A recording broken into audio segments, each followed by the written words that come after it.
இவர் எப்போவுமே என்ன பண்ணுவார்னாக்கா எங்கள் கம்போசிங் குரூப் முன்னால் போயிடும். அவர் லேட்டாக தான் வருவார், பல வேலைகள் இருக்கும் அவருக்கு. அவர் அன்னைக்கு என்ன ஆகி போச்சு, நான் ஒரு 7 to 1 ஒரு ரெக்கார்டிங், 2 to 9 ஒரு ரெக்கார்டிங், 9 to மேலே ஒரு மிக்சிங் முடிச்சு 3 மணிக்கு போய் படுத்துருக்கேன். 3 மணிக்கு போய் படுத்த உடனே அன்னைக்கு பார்க்க அடுத்த நாள் காலையில் சீக்கிரம் வந்துட்டார் கவிஞர். கவிஞர் எங்கடா அதை வர இந்த பயிரை ஆஸ்கர் பண்ணி என்ன போட்டு உயிரை வாங்குறான், இன்னும் வரலை, நான் எனக்கு பல வேலை எடுக்க கூப்பிட போட்டு என்னை வீட்டுக்கு ஃபோன் பண்ணியிருக்காங்க.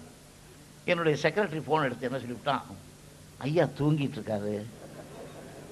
என்னடா தூங்க முடிஞ்சு பயிரை கூப்பிட்டு வந்து என் உயிரை வாங்குறீங்கன்னு மறுபடியும் கட் பண்ணார். இன்னொரு நேரம் கூப்பிட்டு போன போயிருக்காங்க, மறுபடியும் தூக்கிட்டு இருக்காரு 3 தடவை சொல்லிட்டாங்க. இவர் என்ன பண்ணார், ராமண்ணா கிட்ட ஒரு சீக்வன்ஸை கேட்டார், அந்த பாட்டுக்கு என்ன நிலை. அப்போது விஸ்வநாதன் கிட்ட இந்த பாட்டை கொடுங்க வந்த உடனே.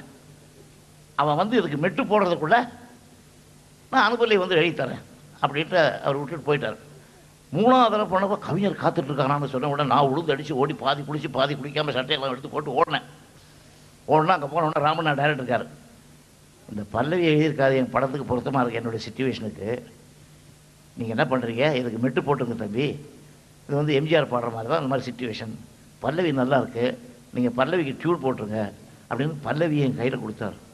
எனக்கு வந்து இது பாருங்கள் ஒரு கோவம், என்னதுங்களா பல்லவி, அவனுக்கு என்ன தூங்கி விட்டான் அகப்பட்டவன் நான் அல்லவா, இதான் பல்லவி.